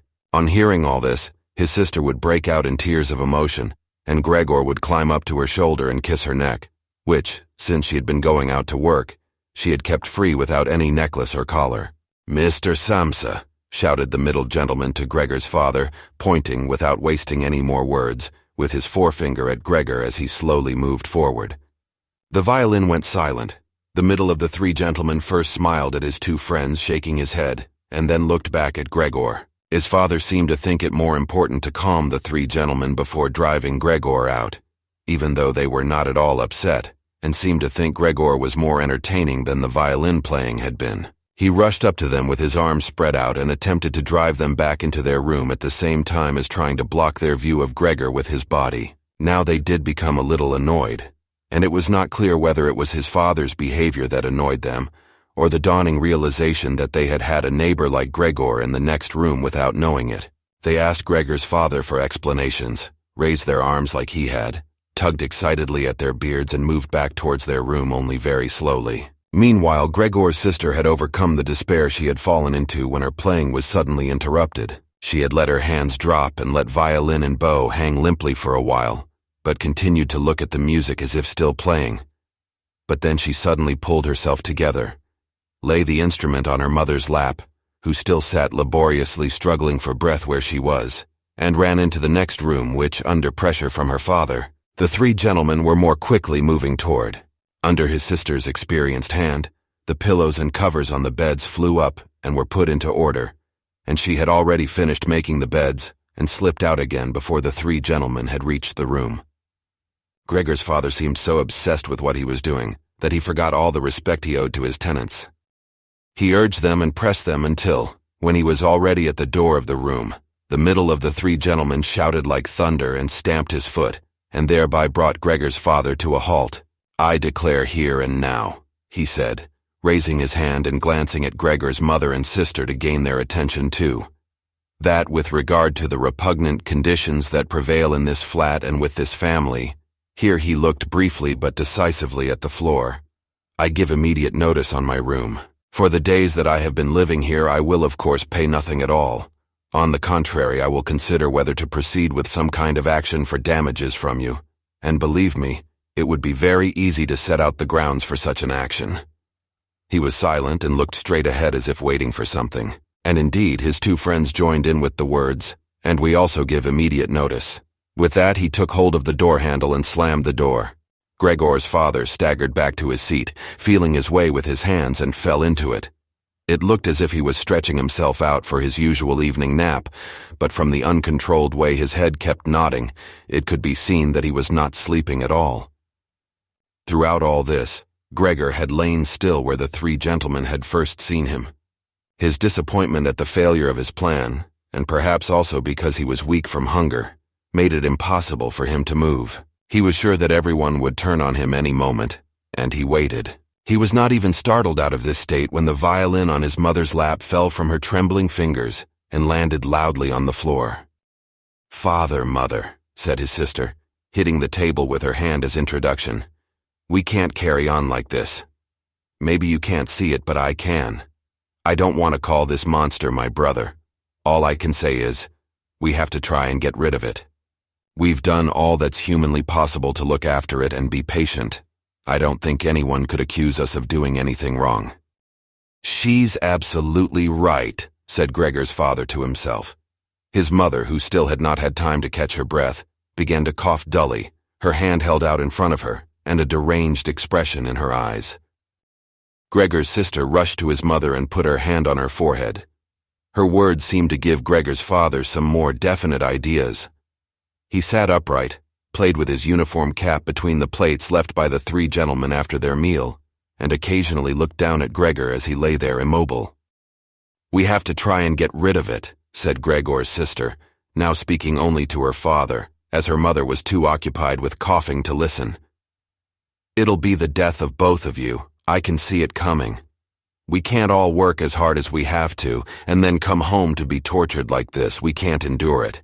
I can't endure it anymore." And she broke out so heavily in tears that they flowed down the face of her mother, and she wiped them away with mechanical hand movements. "My child," said her father with sympathy and obvious understanding, "what are we to do?"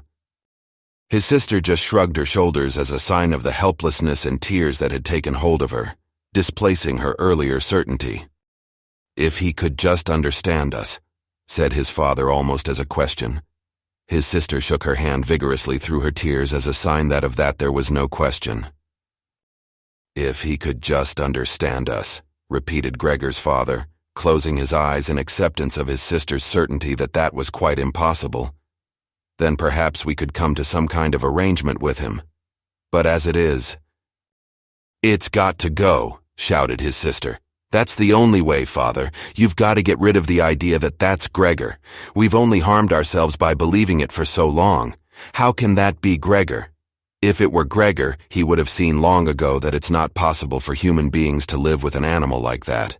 And he would have gone of his own free will. We wouldn't have a brother anymore then. But we could carry on with our lives and remember him with respect. As it is, this animal is persecuting us. It's driven out our tenants.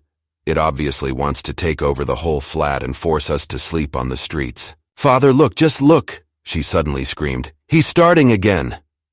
In her alarm, which was totally beyond Gregor's comprehension, his sister even abandoned his mother as she pushed herself vigorously out of her chair, as if more willing to sacrifice her own mother than stay anywhere near Gregor. She rushed over to behind her father, who had become excited merely because she was, and stood up half raising his hands in front of Gregor's sister as if to protect her. But Gregor had had no intention of frightening anyone, least of all his sister. All he had done was begin to turn round so that he could go back into his room, although that was in itself quite startling, as his pain-racked condition meant that turning round required a great deal of effort, and he was using his head to help himself do it, repeatedly raising it and striking it against the floor. He stopped and looked round. They seemed to have realized his good intention, and had only been alarmed briefly. Now they all looked at him in unhappy silence. His mother lay in her chair with her legs stretched out and pressed against each other, her eyes nearly closed with exhaustion. His sister sat next to his father with her arms around his neck. Maybe now they'll let me turn round, thought Gregor, and went back to work. He could not help panting loudly with the effort, and had sometimes to stop and take a rest. No one was making him rush anymore. Everything was left up to him. As soon as he had finally finished turning round, he began to move straight ahead. He was amazed at the great distance that separated him from his room, and could not understand how he had covered that distance in his weak state a little while before, and almost without noticing it. He concentrated on crawling as fast as he could and hardly noticed that there was not a word, not any cry, from his family to distract him. He did not turn his head until he had reached the doorway. He did not turn it all the way round as he felt his neck becoming stiff, but it was nonetheless enough to see that nothing behind him had changed. Only his sister had stood up. With his last glance, he saw that his mother had now fallen completely asleep. He was hardly inside his room before the door was hurriedly shut, bolted and locked. The sudden noise behind Gregor so startled him that his little legs collapsed under him. It was his sister who had been in so much of a rush. She had been standing there waiting and sprung forward lightly. Gregor had not heard her coming at all, and as she turned the key in the lock, she said loudly to her parents, "At last." What now then? Gregor asked himself as he looked round in the darkness. He soon made the discovery that he could no longer move at all. This was no surprise to him. It seemed rather that being able to actually move around on those spindly little legs until then was unnatural. He also felt relatively comfortable. It is true that his entire body was aching, but the pain seemed to be slowly getting weaker and weaker, and would finally disappear altogether. He could already hardly feel the decayed apple in his back, or the inflamed area around it, which was entirely covered in white dust. He thought back of his family with emotion and love. If it was possible, he felt that he must go away even more strongly than his sister. He remained in this state of empty and peaceful rumination until he heard the clock tower strike 3 in the morning. He watched as it slowly began to get light everywhere outside the window too. Then, without his willing it, his head sank down completely and his last breath flowed weakly from his nostrils.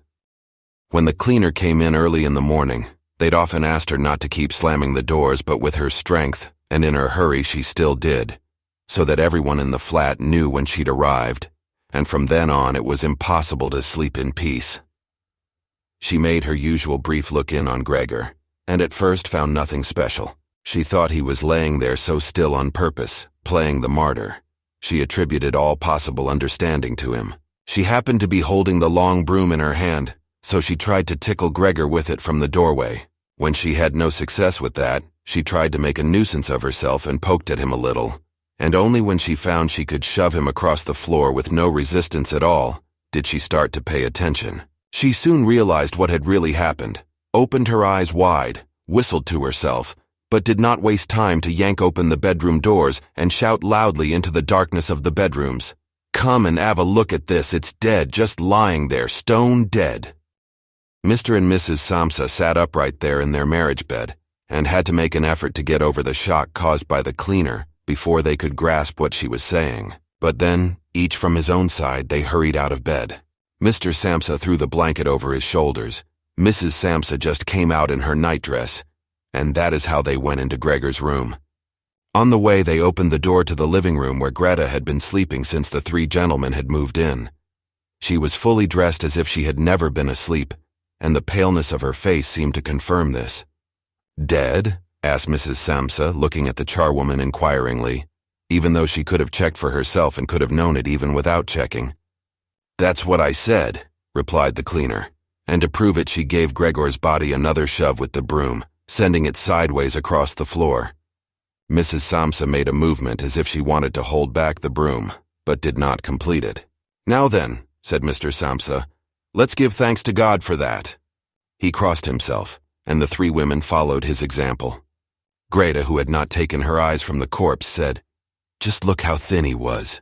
He didn't eat anything for so long. The food came out again just the same as when it went in." Gregor's body was indeed completely dried up and flat. They had not seen it until then, but now he was not lifted up on his little legs, nor did he do anything to make them look away. "Greta, come with us in here for a little while," said Mrs. Samsa with a pained smile, and Greta followed her parents into the bedroom, but not without looking back at the body. The cleaner shut the door and opened the window wide. Although it was still early in the morning, the fresh air had something of warmth mixed in with it. It was already the end of March, after all. The three gentlemen stepped out of their room and looked round in amazement for their breakfasts. They had been forgotten about. "Where is our breakfast?" the middle gentleman asked the cleaner irritably. She just put her finger on her lips and made a quick and silent sign to the men that they might like to come into Gregor's room. They did so, and stood around Gregor's corpse with their hands in the pockets of their well-worn coats. It was now quite light in the room. Then the door of the bedroom opened, and Mr. Samsa appeared in his uniform with his wife on one arm and his daughter on the other. All of them had been crying a little. Greta now and then pressed her face against her father's arm. "Leave my home, now!" said Mr. Samsa, indicating the door and without letting the women from him. "What do you mean?" asked the middle of the three gentlemen, somewhat disconcerted, and he smiled sweetly. The other two held their hands behind their backs and continually rubbed them together, in gleeful anticipation of a loud quarrel, which could only end in their favor. "I mean just what I said," answered Mr. Samsa, and with his two companions went in a straight line towards the man. At first he stood there still, looking at the ground as if the contents of his head were rearranging themselves into new positions. "All right, we'll go then," he said, and looked up at Mr. Samsa as if he had been suddenly overcome with humility and wanted permission again from Mr. Samsa for his decision. Mr. Samsa merely opened his eyes wide and briefly nodded to him several times. At that, and without delay, the man actually did take long strides into the front hallway. His two friends had stopped rubbing their hands some time before and had been listening to what was being said. Now they jumped off after their friend, as if taken with a sudden fear that Mr. Samsa might go into the hallway in front of them and break the connection with their leader. Once there, all three took their hats from the stand, took their sticks from the holder, bowed without a word, and left the premises. Mr. Samsa and the two women followed them out onto the landing, but they had had no reason to mistrust the men's intentions, and as they leaned over the landing, they saw how the three gentlemen made slow but steady progress down the many steps. As they turned the corner on each floor, they disappeared and would reappear a few moments later. The further down they went, the more that the Samsa family lost interest in them. When a butcher's boy, proud of posture with his tray on his head, passed them on his way up and came nearer than they were, Mr. Samsa and the women came away from the landing and went, as if relieved, back into the flat. They decided the best way to make use of that day was for relaxation and to go for a walk. Not only had they earned a break from work, but they were in serious need of it. So they sat at the table and wrote 3 letters of excusal, Mr. Samsa to his employers, Mrs. Samsa to her contractor, and Greta to her principal. The cleaner came in while they were writing to tell them she was going. She'd finished her work for that morning. The 3 of them at first just nodded without looking up from what they were writing, and it was only when the cleaner still did not seem to want to leave that they looked up in irritation. "Well?" asked Mr. Samsa. The charwoman stood in the doorway with a smile on her face, as if she had some tremendous good news to report, but would only do it if she was clearly asked to. The almost vertical little ostrich feather on her hat, which had been a source of irritation to Mr. Samsa all the time she had been working for them, swayed gently in all directions. "What is it you want, then?" asked Mrs. Samsa, whom the cleaner had the most respect for.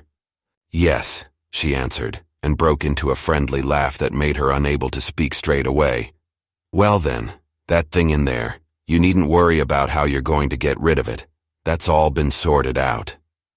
Mrs. Samsa and Greta bent down over their letters as if intent on continuing with what they were writing. Mr. Samsa saw that the cleaner wanted to start describing everything in detail, but, with outstretched hand, he made it quite clear that she was not to.